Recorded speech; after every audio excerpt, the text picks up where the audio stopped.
My wife Sarah was on the phone. "Honey, I miss you so much. Can't wait to come home from this business trip." I stood in the kitchen listening, because at that moment, she wasn't in Los Angeles. She was in Seattle, living with another man. And she had been for 3 years. My name is Michael Hartley. I'm 42 years old, and I just discovered that my wife of 8 years had been living a double life that would make most people's heads spin. But what Sarah didn't know was that I'd been living 1-2 standing there in our Phoenix kitchen, listening to her lie so effortlessly to whoever was on the other end of that call. I felt something that surprised me. Not rage, not heartbreak, not even betrayal. Just a cold, calculating satisfaction that my own 3-year plan was finally about to pay off. "I love you too, darling," Sarah continued into her phone, her voice dripping with the kind of emotion she'd stopped showing me years ago. "Yes, I'll be home to Seattle tomorrow night. Kiss the kids for me." She hung up and turned to find me standing in the doorway. "Oh, Michael, you scared me. I didn't hear you come in. Business call?" I asked, keeping my voice neutral. "Yes, client in Los Angeles. They're being very demanding about the project timeline." Sarah worked as a marketing consultant. At least that's what she told people. It was the perfect cover for someone who needed to travel frequently and had flexible schedules. What she actually did with her time, I'd discovered, was far more interesting. "How's the LA project going?" I asked, pouring myself a glass of water, double quotes. "Oh, you know how it is. Long days, difficult clients, but the money's good." She smiled at me, with the same practiced expression she'd been using for months. "I'll probably need to stay an extra few days this week." "That's fine. I've got my own projects to focus on." Sarah's relief was almost visible. For 3 years, I'd been the understanding husband who never questioned her extended business trips, never complained about her being gone 2 weeks out of every month, never seemed suspicious about her vague explanations of her work. What she didn't know was that I'd figured out her secret 18 months ago, and I'd been using that time to prepare for exactly this moment. To understand how we got here, I need to explain what our marriage had really been like before Sarah decided to become a part-time wife. We'd met 9 years ago when I was a regional sales manager for a software company, and she was working in marketing for a competing firm. The attraction was immediate. Sarah was beautiful, ambitious, and seemed to share my goals of building a successful life together. Our first few years were genuinely happy. We bought a house in Phoenix, traveled together, talked about starting a family someday. Sarah's marketing consultancy was growing, and my sales numbers were consistently among the top in the company. But something shifted around year 5. Sarah became restless, talking about how she felt confined by our routine and needed more independence in her career. She started taking on clients in other cities, requiring overnight trips that gradually became longer stays. Initially, I was supportive. Sarah's ambition was one of the things I'd fallen in love with, and I wanted her to be successful. When she said she needed flexibility to build her client base, I encouraged her to take whatever projects she thought were best for her career. The first red flag was how excited she became about her Seattle client. According to Sarah, it was a major corporation that needed extensive rebranding work, a project that could take months to complete and required her presence on site regularly. "This could be the breakthrough I've been working toward," she told me, practically glowing with enthusiasm. "They're willing to pay premium rates for the right consultant." "That's fantastic. How long do you think the project will take?" "Hard to say, maybe 6 months, maybe longer. I'll need to be there about 2 weeks every month." That was 3 years ago. The Seattle project was apparently the most complex rebranding effort in corporate history, requiring Sarah's ongoing presence for what had become the longest consulting engagement of her career. But Sarah was bringing in good money. She seemed happy with her work, and I was busy with my own career advancement. I'd been promoted to regional director and was managing a team of 12 sales professionals across the Southwest. The marriage settled into a new rhythm. Sarah would be in Seattle for 10 to 14 days, and home in Phoenix for 2 weeks before heading back north. When she was home, she was loving and attentive, bringing gifts and stories about her challenging but rewarding work. I should have been suspicious earlier, but I was genuinely busy with my own life and trusted Sarah completely. She'd never given me reason to doubt her before, and the money she was bringing in from her consulting work was substantial. The truth started unraveling 18 months ago during what should have been a routine conversation. Sarah was preparing for another Seattle trip when she mentioned having dinner with her client team at a restaurant called Mercado. I'd been to Seattle many times for business and knew the restaurant scene pretty well. Mercado's a great choice, I'd said casually. Their seafood is excellent. Is it still in the Pioneer Square location? Sarah had paused, just for a moment, before saying, "Oh, they moved to Capitol Hill last year. Much better space."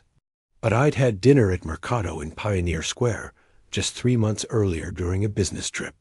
The restaurant definitely hadn't moved out. It was a small thing, the kind of detail that could easily be explained by confusion or miscommunication. But it was the first crack in Sarah's carefully constructed story. I started paying closer attention to her descriptions of Seattle, and more inconsistencies emerged. Streets that didn't exist where she claimed they did. Businesses that had closed years earlier that she described as thriving. Weather patterns that didn't match what was actually happening in the Pacific Northwest. Either Sarah was the most geographically confused person in the world, or she was lying about where she was spending half her time. The investigation I began was careful and methodical. I wasn't trying to catch Sarah in an affair. That possibility honestly hadn't occurred to me yet. I was trying to understand why. My wife was lying about basic details of a city where she supposedly spent weeks at a time. I started with simple internet searches. Sarah's consulting business, Hartley Marketing Solutions, had a professional website listing her services and contact information. But when I looked up her major Seattle client, the company didn't exist. The corporate address she'd mentioned led to a vacant office building. That's when I realized Sarah wasn't just lying about details. She was lying about everything. I hired a private investigator, a former police detective named Janet Morrison, who specialized in matrimonial cases. I felt sick doing it, like I was betraying my marriage, but I needed to understand what was really happening. "I just need to know the truth," I told Janet during our first meeting. "My wife says she's working in Seattle, but the details don't add up. I need to know if she's really there and what she's actually doing." Janet's report came back 3 weeks later and contained information that fundamentally changed how I understood my marriage and my wife. Sarah wasn't doing consulting work in Seattle. She was living there as the wife of David Chun, a software engineer and the mother of 2 children, Emma, age 4, and Lucas, age 2. According to public records, Sarah had married David 3 years earlier under the name Sarah Chun. She was listed as the emergency contact for the children's daycare, had a Washington state driver's license, and was a member of the local PTA. For 3 years, while I thought she was building her consulting career, Sarah had been building an entirely separate family. The photos Janet provided showed Sarah at playground with the children, grocery shopping with David, attending what appeared to be neighborhood barbecues and school events. She looked happy, relaxed, and completely comfortable in this other life. I sat in my home office staring at those photos for hours, trying to process what I was seeing. My wife, the woman who told me just that morning that she loved me and would miss me during her business trip, was someone I apparently didn't know at all. The initial shock gave way to a flood of questions. How had she managed to maintain two separate lives for 3 years? How had she explained her absences to David? What did she tell the children about where she went for 2 weeks every month? More importantly, what was I supposed to do with this information? Janet's investigation revealed even more disturbing details. Sarah had been using her income from our marriage to help support her Seattle family. The money I thought she was earning from consulting work was actually being funneled from our joint accounts to support her life with David and the children. In effect, I'd been unknowingly financing my wife's bigamous second marriage. The rational response would have been to confront Sarah immediately, demand explanations, file for divorce, and try to salvage what I could from the wreckage of our marriage. But I didn't do any of those things. Instead, I made a decision that surprised even me.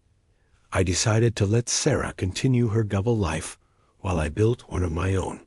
You see, what Sarah didn't know was that I'd been having serious doubts about our marriage for the past 2 years, long before I discovered her Seattle family. Her increasing absences, her emotional distance when she was home, and her obvious disinterest in building a future together had made me question whether we really belonged together. Learning about her second life actually provided clarity rather than devastation. Sarah had been trying to have her cake and eat it too, maintaining the financial security and respectability of marriage. To me, while building the family life she actually wanted with David. Now I understood why she'd been so supportive of my career advancement, why she never complained about my long work hours, and why she seemed content with our arrangement. I wasn't her husband. I was her financial safety net, but two could play that game. I began making my own plans, careful and methodical, designed to ensure that when Sarah's double life eventually collapsed, I would be protected and positioned for whatever came next. First, I quietly separated our finances. I opened new bank accounts, redirected my salary to accounts Sarah couldn't access, and began building a substantial financial cushion that existed entirely outside our marriage. Second, I consulted with my own attorney, explaining the situation and exploring my options. Arizona's laws about bigamy and fraud provided several interesting possibilities for how to handle Sarah's deception. Third, I started documenting everything. Every lie Sarah told, every inconsistency in her stories, every piece of evidence that demonstrated her systematic deception over the past 3 years. But most importantly, I began building my own backup plan for happiness. I'd always been interested in real estate investment, but had never pursued it seriously because Sarah wasn't interested in the risks involved. With my new financial independence, I started acquiring rental properties throughout Phoenix, building a portfolio that generated substantial passive income. I also started dating. I know how that sounds, but let me explain. My wife was living as the spouse of another man and the mother of his children for half of every month. She'd been systematically lying to me for years while using our marriage as a financial resource for her other family. In my mind, our marriage had ended the moment Sarah decided to build a life with David. The fact that she was maintaining the legal fiction of being my wife didn't create any moral obligation on my part to remain faithful to someone who was clearly being unfaithful to me. I met Rachel during a real estate investors meet. She was a property manager who'd started buying and renovating houses in up-and-coming neighborhoods. She was smart, independent, and completely honest about her goals and priorities. We started as business partners on a small renovation project, then became friends, and eventually something more. Rachel knew about my situation with Sarah. I was completely transparent about the fact that I was technically still married, but planning to end that marriage once I'd sorted out the legal and financial complexities. For 6 months, I lived my own version of a double life. When Sarah was in Phoenix, I played the role of supportive husband, listening to her stories about her demanding clients and her challenging projects. When she was in Seattle, I was building a new life with Rachel and developing business interests. That would provide financial independence regardless of what happened with my marriage. The difference was that I was planning to end my deception. Sarah, apparently, intended to maintain hers indefinitely. The confrontation came because Sarah finally made a mistake that was too obvious to ignore. She'd been on one of her Seattle trips for 10 days when I received a call from Phoenix General Hospital. Sarah had been brought to the emergency room after a car accident and was asking for me to come immediately. I rushed to the hospital, genuinely concerned, despite everything I knew about her deception. But when I arrived, the staff seemed confused. "Are you Michael Hartley?" the nurse asked. "Yes, you called me about my wife, Sarah." "I'm sorry, Mr. Hartley, but there's been a misunderstanding. We don't have anyone named Sarah Hartley registered. But you called me. Someone said she'd been in an accident." The nurse checked her records again. "We did treat someone after an accident today, but her emergency contact was someone else entirely. I think there may have been some confusion with the phone numbers. I never found out who'd actually been in that accident or why they'd called me. But the incident made me realize that Sarah's web of lies had become so complex that even strangers were getting caught up in the confusion.